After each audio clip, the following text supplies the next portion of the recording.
Welcome back to part 2 of Lothric, the Lothric Walls. Sorry.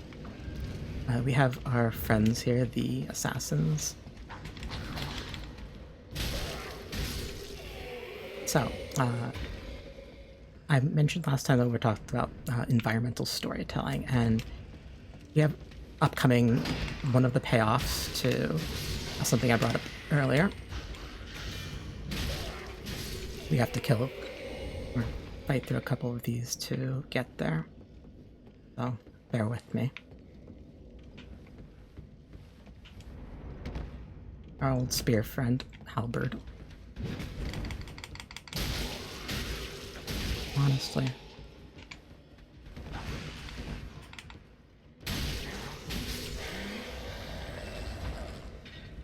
Ooh, this part is intriguing. Those barrels are pretty explosive. And he has fire bombs, so that can be explosive. We have signs of, again, knightlyhood being infiltrated by sort of barbarian invaders. Oh, thank.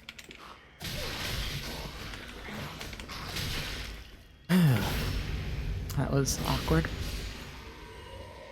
So this item, Mailbreaker, placed a position where, as though to highlight that this is the area that we were at previously, the one where I said was while they were breaking into the armory / barracks, whatever that place is supposed to be. The assassins have broken into this tower, have used the Mailbreaker to pry open this door, and have gotten in. There is, a surprising amount of small details in these games that add up to an actual hidden storyline that is incredibly impressive, even though I think it probably gets not noticed by most people. So we got the jail cell kit. let me slow down a little bit. We have the jail cell kit. Holding thieves and the like. It tells us that the people we're seeing are from the undead settlement, most likely. Maybe a little foreshadowing. I'm not going to talk about that. And we have one of our first NPCs. Ah. You're no jailer, are you? No, you're from far away. And judging by the bell, you must be some of that unkindled ash. Remarkable. If that's true, then I have a favor to ask. Below the high wall is a musty little town. Not the home of any lord, just a very old settlement of undead. An old woman, Loretta, lives there. Please, give her this ring. I'm not asking for charity. In fact, if you do this for me, I'll be sure to repay you in kind. I may be a petty thief, but I've more wits than most royalty. What do you say then, huh? Very well. I humbly place my faith in you. I am Grey Rat of the undead settlement, and I promise to assist you. Give this ring to old Loretta at the base of the high wall. Do your part, and I'll do mine. Grey Rat is one of those characters I wish I had more to talk about. Kind of still an enigma to me. We did get a ring from him. Of the goddess Kaitha. It is something, that bit I can talk a little bit more when we get to more pieces of the puzzle, but it being tied to her is interesting. The ring itself is probably not going to be super useful for my playstyle, but, we're replacing nothing, so it's not much of a loss. Okay, we are done with this area, and we will move on, but one of the things I will generally recommend for anyone going through this game for the first time, unfamiliar with the series, when you are near a bonfire, just take the time to restore. having that extra charge could be what keeps you alive, that little bit of health. There's no shame in it, especially if it's a short walk. The other thing is to get used to just running. You don't have to fight everything.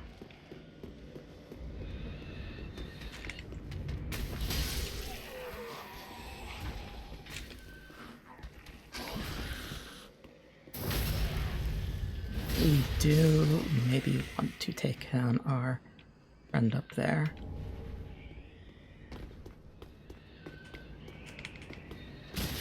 Just in case. He can be an annoyance that we'd rather not have to deal with. Moving down, we've got our usual crossbow friends. This part can be, a little frustrating, I suspect, for...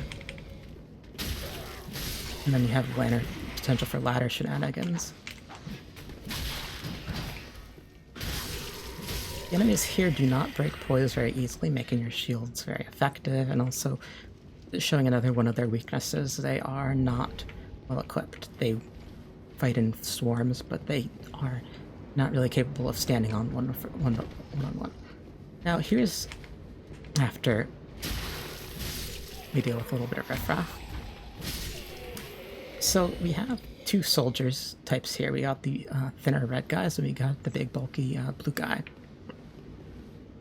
What this is kind of suggestive of is a sort of civil war going on within Lothric, independent of that assassin thief invasion.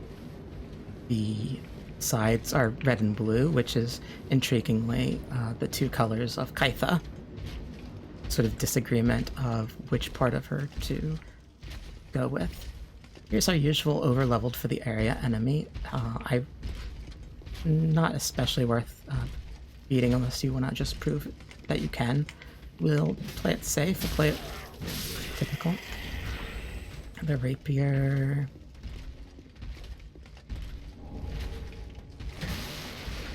Something going on behind me.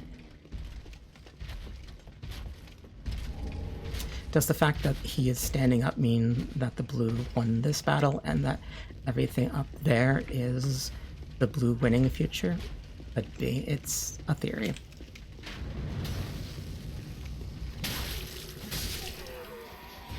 Always be watching for crossbows. Sliding down. Alright, let's not go there quite yet. We have a knights guarding this particular breach. Recommend you just, run away. And they're not especially worth fighting right now. Oh, you can, obviously. It's not too hard, but they're not super useful. Ah, the wait has been long, unkindled one. I am Emma, High Priestess of Lothric Castle. Allow me to speak frankly. You will not find the Lords of Cinder here. They have left, gone, to their churning homes, converging at the base of this castle. Head to the bottom of the high wall, forge on through the great gate, and raise this banner to proceed. This farewell gift is for you. It is the insignia of an old covenant. If you fear trespassers, dark spirits drawn by the embers, then etch this upon your heart, and the old Concord will beckon noble blue sentinels to hunt these foul spirits. Unkindled one, head to the high wall's base. Go through the great gate and raise this banner to proceed. But beware, the dog keeps a close eye on things. The vile watchdog of the Boreal Valley. All right. We have the rose window that I pointed out earlier. We are finally here. We need to talk to Emma to make progression in the game. Players of Sekiro will recognize the name Emma. Whether that has meaning, I'm not going to speculate at this given time. But we also have some very interesting statues that are out here in the courtyard. I should say that they're also out in the courtyard, but we got a very good look at them here. Players of Sekiro might notice them as being suggestive of something from that game. We also have the world's tiniest spiral staircases. Dark Souls often screws around with like a sense of spacing, and it could be that these are just more of a standard monastery staircase. I have actually done a little bit of research into this, and that could be a design element, or it could be that this area is maybe smaller than you might anticipate. My guess is probably on the former. The rest of the area looks quite large. I think that's all I have to say about here. We have a super-powered knight in blue over there. If that is to suggest anything, the red eyes tends to be, I believe, a storyline character that you're seeing echoes of. And he's one of these red-looking knights, but wearing blue, as though he might have been the traitor who caused the red to eventually lose that civil war. Aside from that, we also have our first glimpse of the fellows from the opening cutscene. We'll talk about them a little bit more at the base of this area, but for now,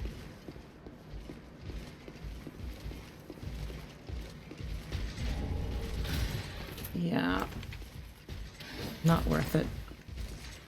Do not care. Oh, well, didn't read.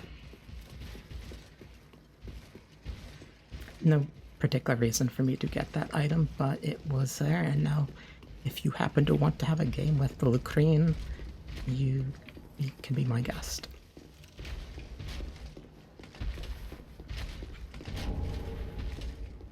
This bit is not too tricky if you remember how to jump in this game rather than Bloodborne.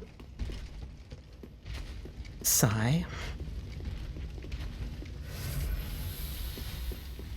The big threat of it, besides taking too much fall damage, which would be supremely sad, would be falling in such a way that you run into our friend there. The Winged Knight. There are really sad wings, but, you know, they try. And they do seem to work later on. Ooh, my. They do not actually come back as a plot element until way later.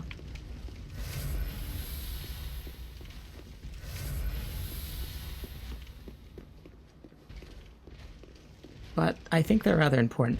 And while we're up here, while we are doing this...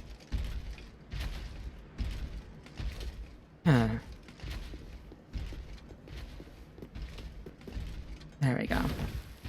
Ring of Sacrifice, an item of Velkas. That's intriguing. While we're here, I am understanding that this is a statue of Sullivan, based on the weapon he's holding, the profaned greatsword. Sullivan is a character who will become extremely important to the plotline in a very, very obtuse way, but it shows that he's had some degree of influence in this area. The other aspect is that it's kind of an interesting contrast that Sullivan has the sword and that position compared to all of these statues who are using a similar sword for very different purposes. Was Sullivan supposed to do that and refused? It's a theory. So, this is a part that is recommended. I'd say it's not necessary, but, you know,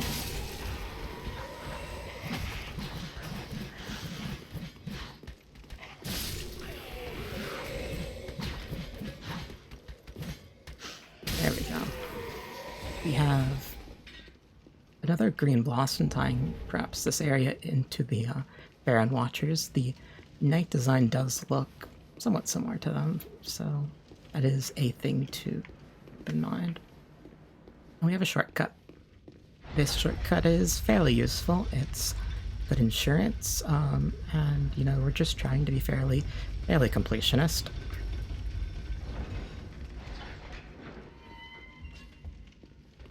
One thing you should learn in these games is how to do run backs, because if you are doing boss fights, you really do not want to be dealing with trash all the time. This run is actually easier in the other direction. So there.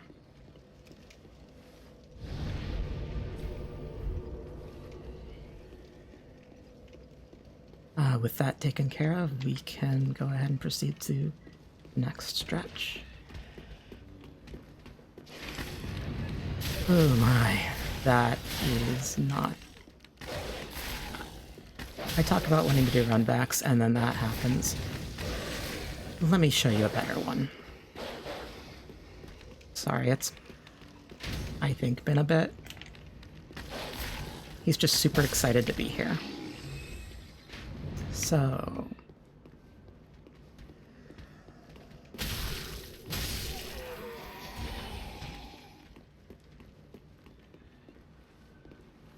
oh, do I still have an aggro?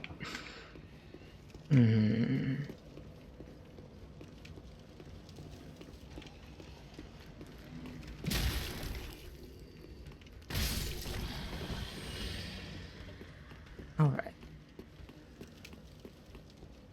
Let's take this a little more cautiously.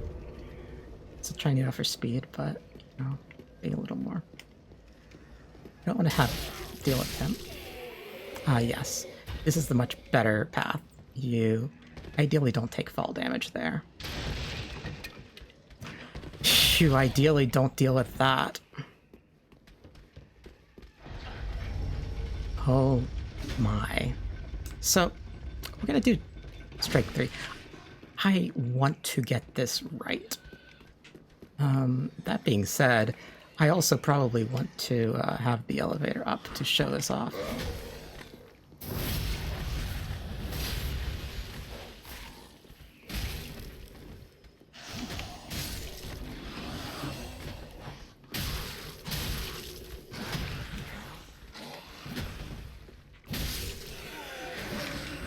Making things interesting for ourselves.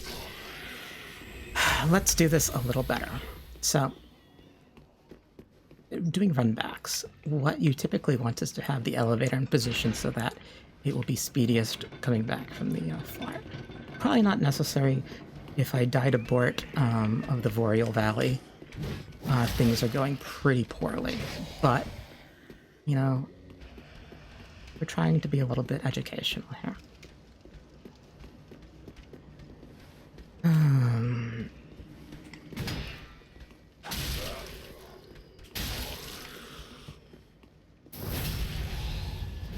I am so done with you. Alright. So, for insurance policies, you take down the ranged. Oh my.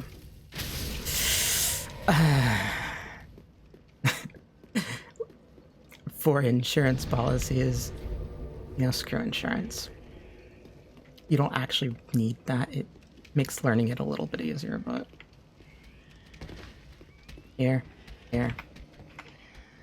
No fall damage. Get into the elevator. Axe person,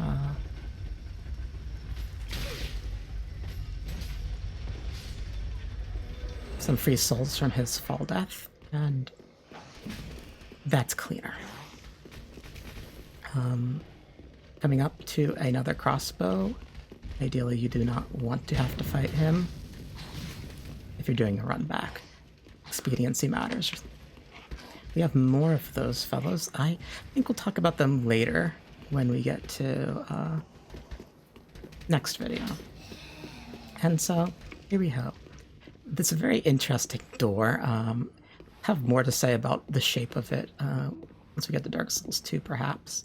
But it does have a tree motif that kind of is evocative of the a boss in Dark Souls 1 that plays a very important role in the series. We approach it, and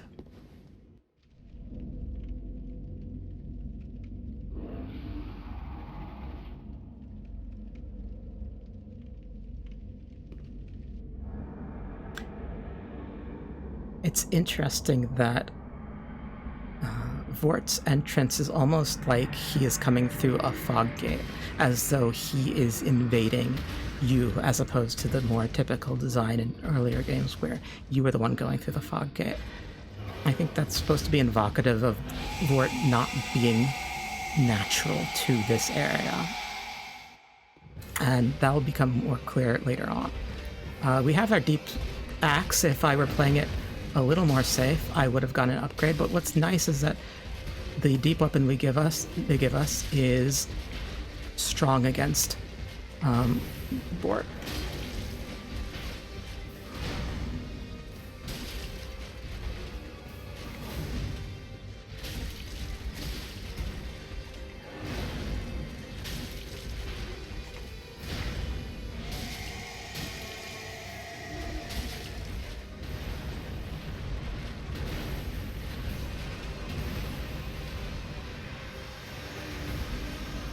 Ideally, you want to get behind his breath after that charge set. Just get free damage.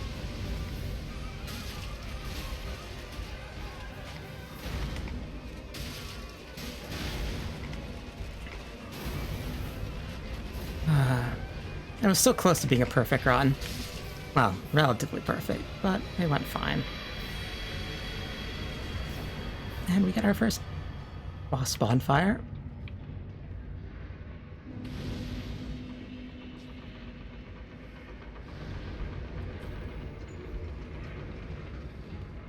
The area has this smoky residue. Let's look at the soul. The door opens for us, how convenient.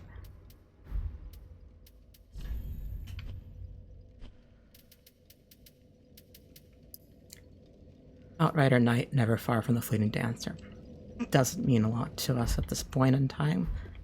It becomes a little more suggestive later on, but only a little bit. We have an area that is not particularly exciting. But here we have our conclusion. You raise that... No, let's take a look at that banner that we're raising.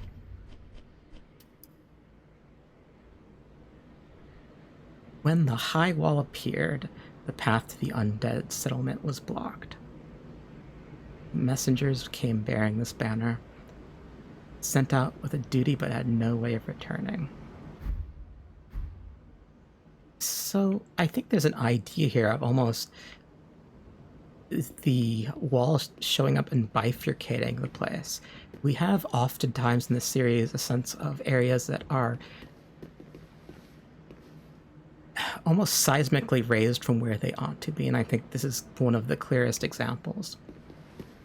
It's a thing to keep in mind, and we also get a nice view of some of the some foreshadowing for things that we'll see shortly, so I'll give you a moment to take that in. With that being done, we will raise the banner and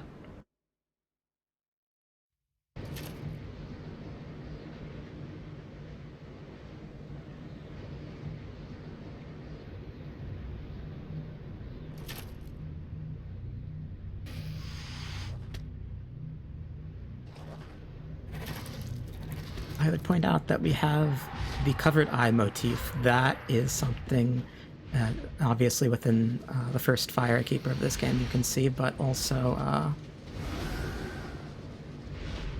plenty of other characters out the series have that design. I think it tends to mean something.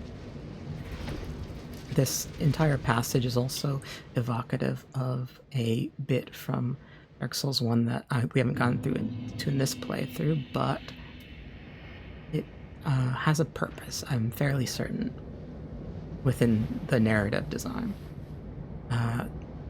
Again, we have some foreshadowing these games are very good at having details like that. But with that said, I think that's a good stopping point. Next stretch, we'll be visiting the Undead Settlement and meeting one of the more intriguing factions of this series. So thank you, and I will see you next time. May the flames guide thee.